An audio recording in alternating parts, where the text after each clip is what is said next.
আজকে আমরা কোরআনের সূরা আল আনফাল নিয়ে খুব সংক্ষেপে আলোচনা করব।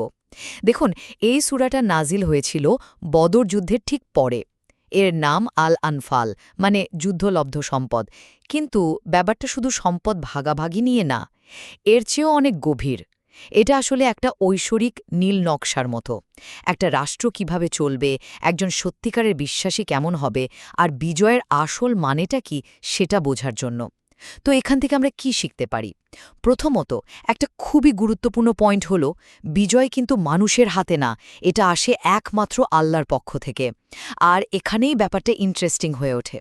সূরাটা আমাদের দেখায় যে বিজয় কিভাবে মানুষের সব পরিকল্পনা বা রণকৌশলকে ছাড়িয়ে যায়। যেমন ধরুন, আল্লাহ ফেরেশতাদের পাঠিয়েছিলেন সাহায্য করার জন্য, বৃষ্টি নিয়ন্ত্রণ করেছিলেন, এমনকি নবীর ছুড়ে দেওয়া সামান্য নুড়ি পাথর দিয়েই পুরো যুদ্ধের মোড় ঘুরিয়ে দিয়েছিলেন।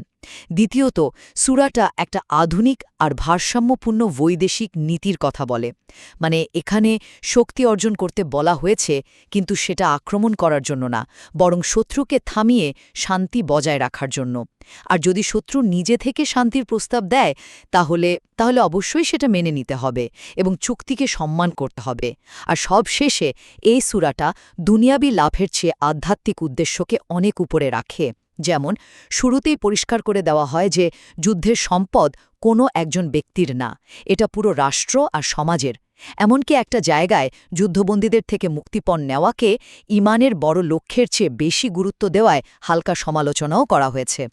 এক কথায় বললে, সূরা আল আনফাল আমাদের শেখায় যে আসল যুদ্ধলব্ধ সম্পদ কোনো ধন সম্পদ না, বরং আল্লাহর দেখানো পথে একটা উম্মার আধ্যাত্মিক আর রাজনৈতিক শক্তি অর্জন করা।